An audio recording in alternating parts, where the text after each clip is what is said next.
hard to capture, extravagant, resurrect the track and it's militant. And I react like a convict and start killing. It's manifesting. The gods work like appliances, dealing in my psyche. Yo, what's going on everybody? It's your boy Naruto Explain here, bringing you guys another discussion for Boruto Naruto Next Generations, the manga. And for anime only fans, this is a time of the month where a lot of the content that you guys are going to see on the channel is going to be spoiler heavy, so I thank you for your support. However, if you're still here, I'm assuming that you guys are all caught up with the Boruto manga and you guys don't care about me talking about spoilers. So with that being said, let's dive right into today's topic. So today I wanted to discuss the possibility of Kawaki and Eida actually falling in love with one another, and I think it is something that we have to kind of consider here. Yes, I know Eida did say that, like, yo, my ability isn't gonna work on somebody that has Otsutsuki DNA in them like Kawaki does, and so you can rule out the fact that Kawaki will fall under her influence for that same reason. I'm not saying that. However, the reason why I'm saying that we need to have this conversation here is now that Masashi Kishimoto is the one that is taking over the writing for the Boruto manga, one thing we have to look at is the fact that Kishimoto believes in the same thing that George Lucas does, which is when it comes to prequels and sequels and etc., it's like poetry. They always rhyme. In some way, shape, form, or fashion, things that happened in the past are going to repeat themselves in the future, albeit they'll be slightly different. And the reason why I bring this up is when you look at the character of Eida and the character of Kawaki, it's one of those things to where narratively this could be something that works and brings in a lot of tension, and also given the fact that Masashi Kishimoto has done a little bit when it comes to having the love triangles and everything and dabbled with them, never fully going into it, you could kind of open up the door. Yes, I know some people said, oh, you got Kawaki and Sumire. Yes, I know that part, but there are a lot of people that are putting the whole Sarada and Kawaki thing, saying that is something that could work. So if you look at it from this perspective, Eida does have some interest in Kawaki because she said as much, and when Code brought up Boruto, she basically said that Boruto is an afterthought, saying, yeah, he's kind of cute too, but she had more interest on Kawaki at this point. And I think that if you play with the idea that Sarada got close with Kawaki and those two ended up forming some type of a bond because of their fascination over Naruto's Hokage, and sure, they're gonna have their disagreements, especially after the last chapter where Sarada damn near tried to kill Kawaki during their sparring session. You know that these two are gonna butt heads because they're both alphas, but I think on a certain level, there is a little bit of respect between the two of them. They just see things through a different light. Naruto has impacted them in different ways. Naruto's impacted Kawaki in the sense that he's doing everything he needs in order to protect him, so he's willing to get stronger by any means necessary. And then at the same time, you have Sarada, who wants to become the next Hokage. That's how Naruto's inspired her, and so she's seeking to acquire power for a different reason. And so I think that you could have that be something to where there is a little bit of mutual respect, but that ultimately ends up being a divide between the two of them. And since there is a bit of a room there for Kawaki to start having his break with the different members of Team 7 and have his break away from Konoha as a village, we know inevitably that's something that's going to happen. So I'm really wondering if Eida isn't able to potentially work her feminine charm in order to distort Kawaki's head. She doesn't have to rely on that ability to control hearts. She'll be able to actually do that by understanding Kawaki in a way that the other people in Konoha don't exactly understand and don't have a way to actually reach him. I think that add that and then add the tension with Sarada, and maybe if Kishimoto plays with it in a very loose way to where there is some attraction there, but they just can't stand each other, that could be something that actually works. However, that really comes down to whether or not the mangaka is going to be able to actually fully express those emotions. So that part's going to come down to Ikimoto. I want to take things a step further.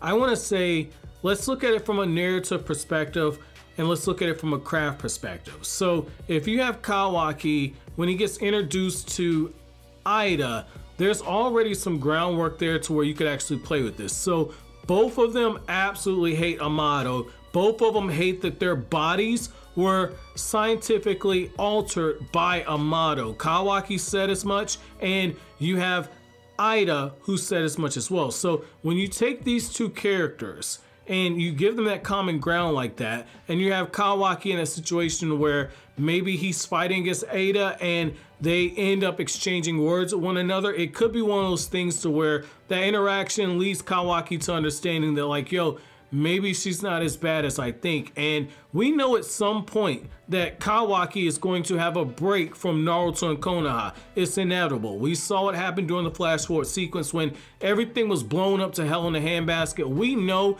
at some point Kawaki's going to wake up one morning and choose violence. That could be something as simple as Kawaki waking up one morning and deciding to eat the last bowl of instant ramen in Naruto's office, or that could be something as simple as Eida wants to blow up the village, we're gonna work together and get all this done. We don't know what it is, but I do think that having this trigger right here could be something that works, especially given the fact that as Kawaki and Eida have their back and forth and potentially bond with one another, she isn't going to be able to use that ability of hers to actually make him fall in love with her, but he could fall under her influence, much in the same way that he fell under the influence of Naruto via Talk no Jutsu. Think about it from this perspective. Kawaki absolutely hates Amato. He hates him. He loathes him. Konoha is working with and harboring him. Do you really think if Kawaki finds out that Eida,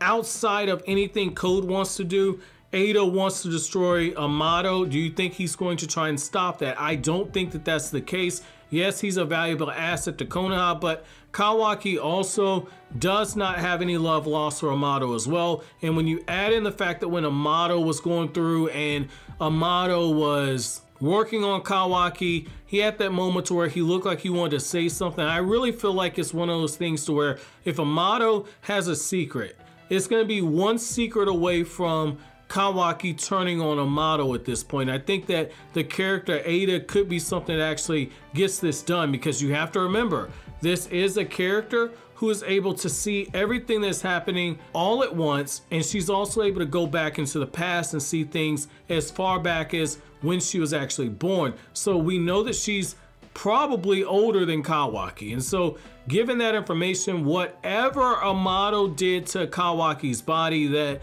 he has not shared with Kawaki, it is one of those things where she gives that extra information. That could be what actually makes Kawaki defect over to joining Eida at this point. I think that is something you have to look at. Now, Code is a bit of a wild card at this point, but I'm gonna say it now, I don't think that this alliance between Code and Eida is gonna be something that lasts for a long time. I really feel like she's one of those characters that could be won over to the good side, and I can also see her kind of doing her own thing. But I do think that Eida presents a hell of a way to actually increase more conflict in the actual story. It's just a matter of whether or not Masashi Kishimoto chooses to explore this. But I do think that having these two people who are damaged souls actually connect with one another and actually bond, I do think that is a way to actually form a half decent romance at this point. And you could have it to where, because she's as manipulative as she is, she ends up using Kawaki in some way, shape, form, or fashion. I could see something like that actually being the case, but I do think that it is interesting that, again, given the fact that we get all this information for, and Kawaki's one of the few people whose body is not going to be affected by anything she does with her abilities, I'm wondering if at some point they're going to have that clash. I do think that that is something that